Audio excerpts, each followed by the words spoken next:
Dear students, till now we have seen symmetrical networks, that is input and output ports of symmetrical networks can be easily interchanged. We can use any of the port as the input port, we can use any of the port as output port. Therefore, its series arm impedances are equal, that is Z1 is given as series arm impedance and it is divided into two parts. So, series arm impedances, that is ZA and ZB, are equal for symmetrical network. But we have to study now asymmetrical networks. For asymmetrical networks, as shown in figure, series arm impedances have different values, like ZA and ZB will have something different values. So as such, input and output port cannot be swapped in between, cannot be interchanged in between. Therefore, we have to derive now iterative impedance and image impedance for asymmetrical T networks. So as shown in figure, first of all we will focus on image impedances of asymmetrical T networks.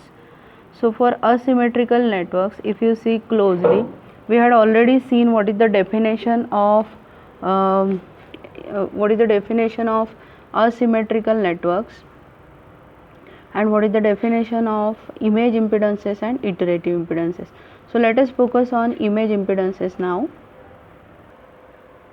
So asymmetrical networks are shown in figure A and figure B, and we know image impedances are nothing but pair, that is we have to define two different impedances, one at the output side as shown in Zi2 in figure A, and we are measuring from input side as shown in figure as Zi1 here. Similarly, as it is a pair image impedances, we can connect Zi1 in the left hand side of the network and we can measure from right hand side output impedance what is Zi2. So in this way we can have pair of Zi1 and Zi2. So as shown in figure A, first of all we will calculate Zi1. For calculation of Zi1, if we see here, first of all mesh 2 will be considered. In mesh 2 or loop 2, ZB and Zi2 are in series. So we can have series combination of ZB plus Zi2, which will be in parallel with ZC. So we will have ZC into ZB plus Zi2 divided by ZC plus ZB plus Zi2. This entire combination will be in series with ZA. Therefore, so we can write here Zi1 is equal to ZA plus parallel combination of ZC and ZB Zi2. Okay. So in this way we can label this thing as equation number 1. Zi1 is equal to ZA plus ZC into ZB plus Zi2 divided by ZC plus ZB plus Zi2. So this will be the value of Zi1. Now go for figure number B. This is figure B. In this figure B, Zi1 is connected at the input side and we are going to measure Zi2. So Zi2 can be easily calculated from series and parallel combination in this network. In this network we have to first of all focus on mesh number 1. In mesh number 1, ZA plus Zi1, this series combination will be there, which will be in parallel with ZC, and this entire combination will be in series with ZB.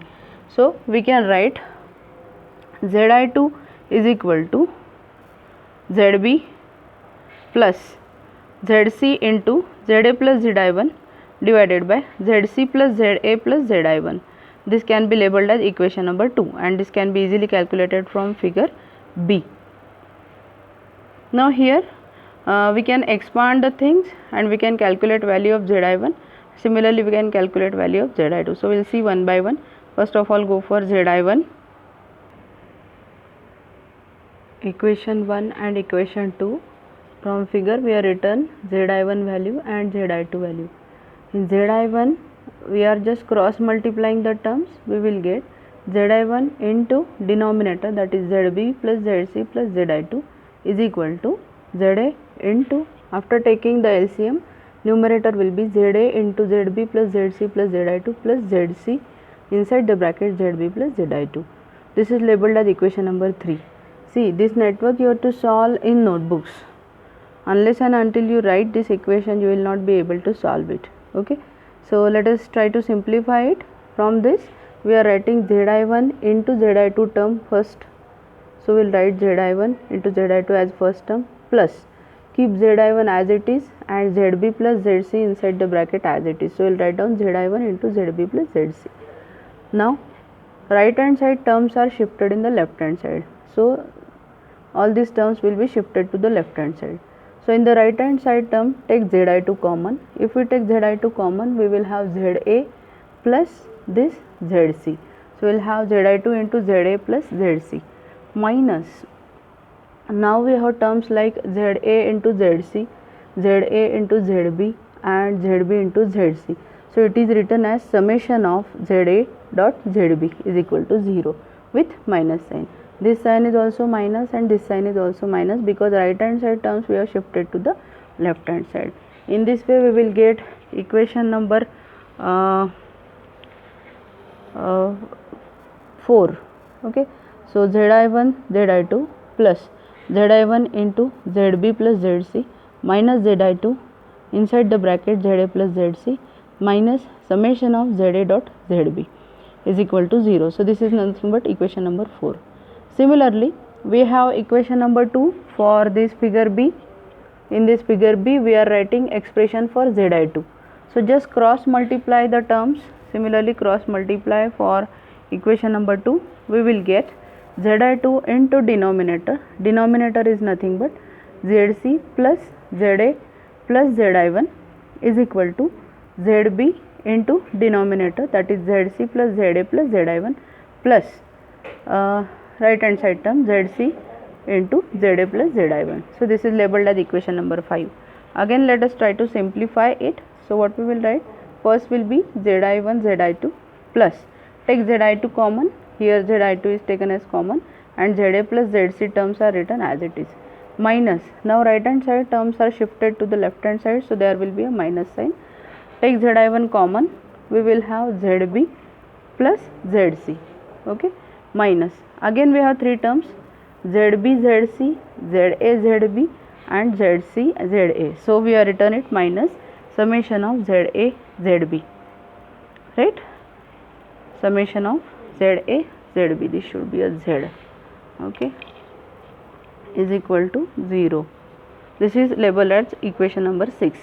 Now we have equation number 6 and equation number 4 as important equation.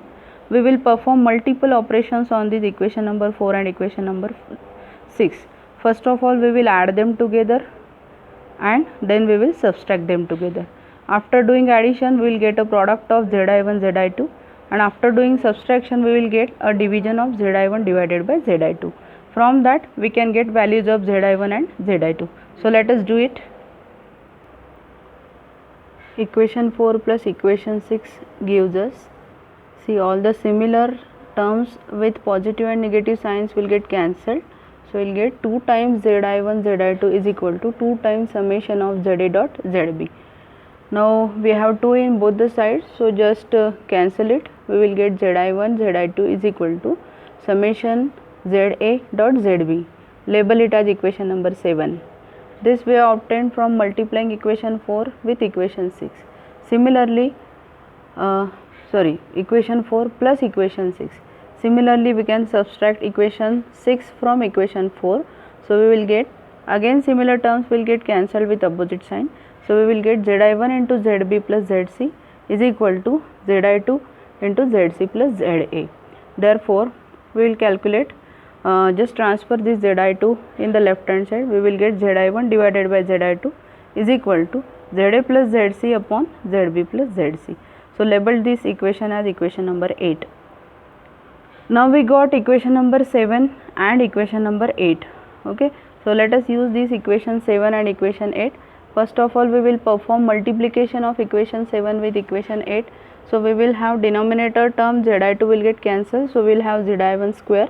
Zi1 square is equal to Za plus Zc divided by Zb plus Zc. Summation